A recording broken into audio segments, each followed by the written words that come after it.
I've always been interested in organizing, tidying, and arranging all of the things. I've enjoyed the life-changing magic of tidying up, and I reread Spark Joy several times, even though I already know how I want my socks to be folded. But I never liked minimalism. Not sure why, but my association with minimalism is that it was like an extremist version of cleaning, a sort of ascetic, apathetic abandonment of beauty, coziness, and memory collecting that I often associate with the world of stuff. It felt like minimalism was for frugal people who didn't know how to really enjoy life. But I like Joshua Becker. He was not a joyless person. Not sure how I made my way onto his newsletter, but I liked the vibe so well I was pleased to stay. In a world of email that I don't read, I read his messages. He clearly loved life and liked people. He knew how to be in the moment and had the intellectual bravery to learn and change his mind about things, even sharing about those changes on his blog, Becoming Minimalist. So I guess as an ambassador for the minimalist cause, Mr. Becker kept me listening long enough to hear one of the central claims of minimalism. As he puts it, we don't buy things, we purchase their maintenance. A core principle, especially of Becker-style minimalism, I had a wake-up call to how much energy stuff takes. Not just visual clutter making us tired, which it actually does. The mental and emotional energy that goes into thinking about the things that I own, need to organize, and need to do something with. He was right.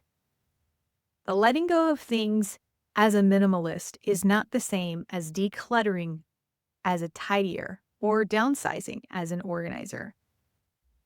I've been trying to get my head around this difference I feel as I messily lean into minimalism. It kind of feels like minimalism is less of a technique and more of a worldview.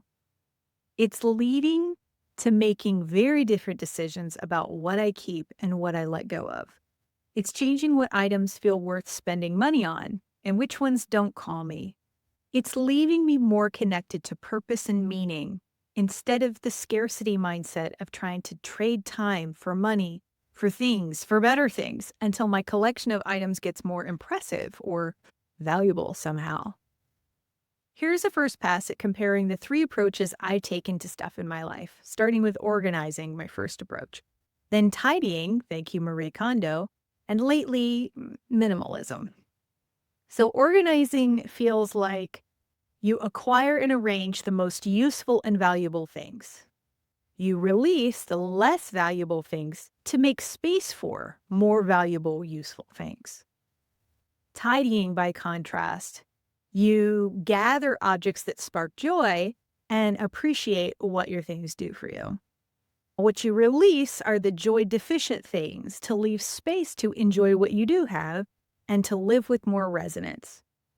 In tidying, you arrange things to be used, cared for, and seen more than stored. In minimalism, we identify what we most value, what our purpose is, and give our attention, energy, and space to that.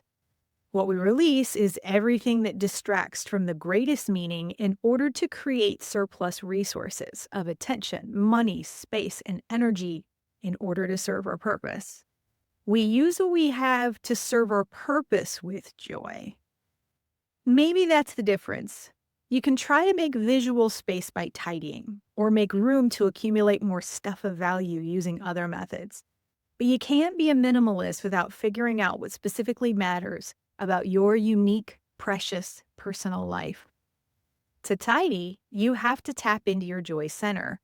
And that's important, but joy can fluctuate and it can flee unmoored from purpose. If you've ever lost touch with the joy in your belongings or the joy in your life, it doesn't generally help to keep chasing the feelings of joy. But chasing purpose, digging for meaning, and sweating in the service of what matters wakes us up to all kinds of joy.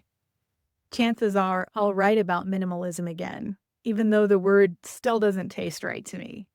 Maybe I'll find another word to describe a life free from striving for acquiring stuff, a life electrified by the joy that is an abundant byproduct of life absorbed by dancing with meaning, singing the song in your soul, and doing what you're here to do, and letting everything else go.